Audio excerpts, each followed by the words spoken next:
Ettercap is another tools for sniffing like CAN-enable, except it do much more than CAN-enable. So using Ettercap, you cannot just sniff for the traffic, but you can also poison the DNS, which you're going to explain on the next video. You can do man-in-the-middle attack. You can even intercept the traffic and change the content of the traffic. So imagine someone is sending an email. You are intercepting his email and you can change inside this email. So Ettercap, it's a very, very powerful tool, much more powerful than CAN-enable. And if you get familiar with these tools, you can enhance your attack. You can do much more than just getting the credential of someone inside your network. So let's see how it works. Ettercap exists in all the Linux distributions that I told you about, but I'm going to use G-Track since it's a very easy Linux flavor to use. So let me first show you how to run the Ettercap. We can let's change our path and clear our screen. And to be able to run Ettercap, you just type Ettercap minus capital G, because Ettercap you can use it in graphical mode or text mode. So minus capital G will run the program in the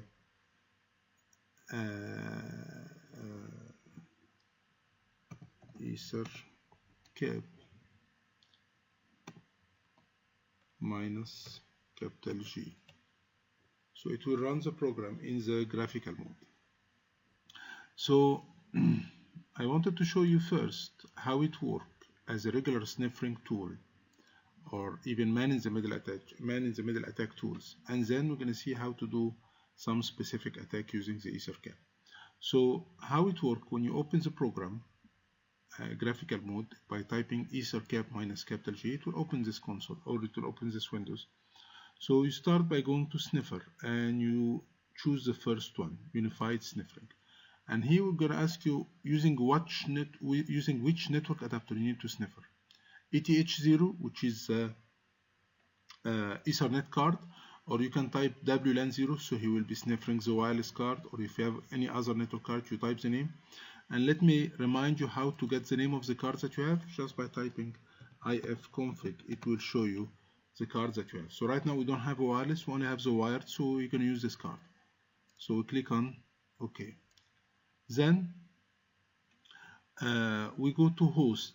Once you start sniffing, the menu will change. So you go to host and you choose scan for host. This is exactly the same option that was in CAN-enable, that you have to start by scanning the host inside your network. So he will scan and he's gonna let you know how many machines he found. He found 4 IP inside this network. So the next step, I'm gonna ask him to browse or show me those IP. So I can go to host one more time and I'm gonna ask him to host list. So he can tell me those are the IPs that I found. So if we are establishing an attack, I'm going to choose, for instance, this will be the gateway, and I believe we explained how to identify the gateway IP before.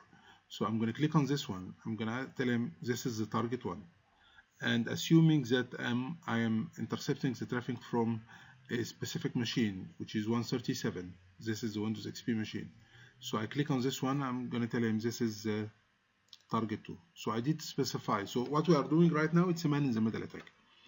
I did specify one machine and one router, or it could be 2 machines, depends. So I specify I need to intercept the traffic between this machine and the router, anything that going to the internet or coming from the internet. And then we're going to go to man-in-the-middle tab, and I'm going to choose ARP poisoning.